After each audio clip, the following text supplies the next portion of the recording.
Bonjour, bienvenue dans mes réflexions. Pour lutter contre la pollution, on crie haro sur les voitures thermiques.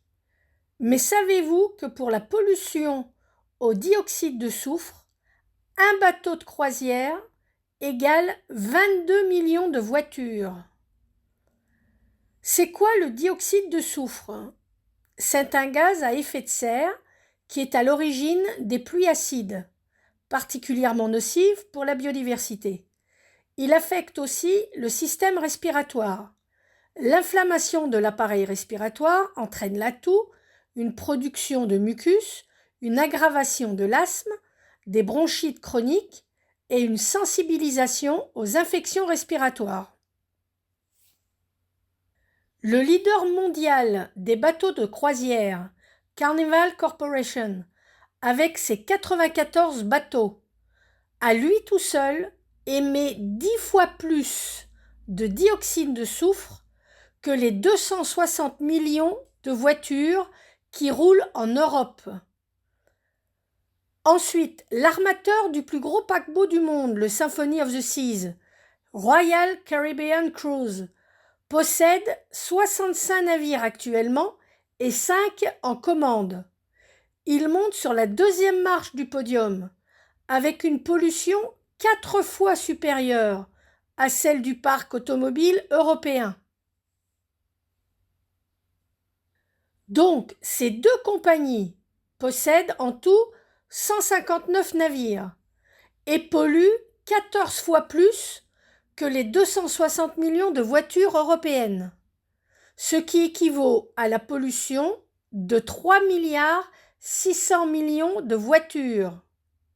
Donc un bateau pollue autant que 22 millions, presque 23 millions de voitures. Alors que dans le monde, il y aurait près de 1 milliard 400 millions de véhicules à moteur. Donc la pollution de 159 bateaux de croisière, c'est plus du double que tous les véhicules à moteur du monde. En supprimant ces 159 navires, on diminue cette pollution mondiale au dioxyde de soufre de 72%. Mais ceux qui disent lutter contre la pollution préfèrent condamner 1 milliard 400 millions de voitures et emmerder leurs propriétaires, sans réellement savoir si les voitures électriques auront un réel impact. Et ça, c'est pour les deux premières compagnies maritimes, avec leurs 159 bateaux. Mais en tout, il y en a 40, avec environ 1000 bateaux de croisière dans le monde.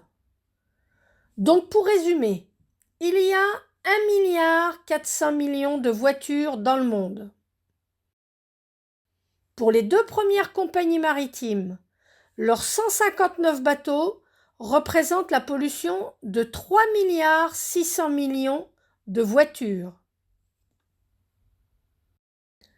Les 40 compagnies maritimes, avec leurs 1000 bateaux, c'est 6 fois plus, donc l'équivalent de 22 milliards 640 millions de voitures. Et sans compter les 54 000 bateaux de commerce. À noter aussi que le fioul lourd utilisé pour les bateaux contient 3,5% de soufre, alors que le diesel n'en contient que 0,01%, c'est-à-dire 350 fois moins. Donc on se rend bien compte que les voitures, même si elles ont un impact, représentent moins de 6% de cette pollution par rapport aux 1000 bateaux de croisière, mais 0,1% des 55 000 bateaux de gros tonnage. Le Centre international de recherche sur le cancer a classé la pollution de l'air extérieur comme un cancérogène certain. Dans le monde, chaque année, 7 millions de décès sont causés par la pollution de l'air. Juste pour la France, cette pollution entraînerait au moins 48 000 décès prématurés chaque année, ce qui représente 0,7% des décès mondiaux dus à cette pollution.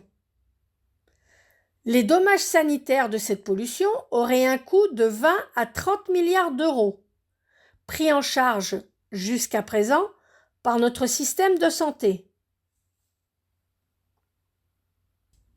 Et ces 30 milliards d'euros, c'est aussi le chiffre d'affaires du secteur des bateaux de croisière dans le monde entier.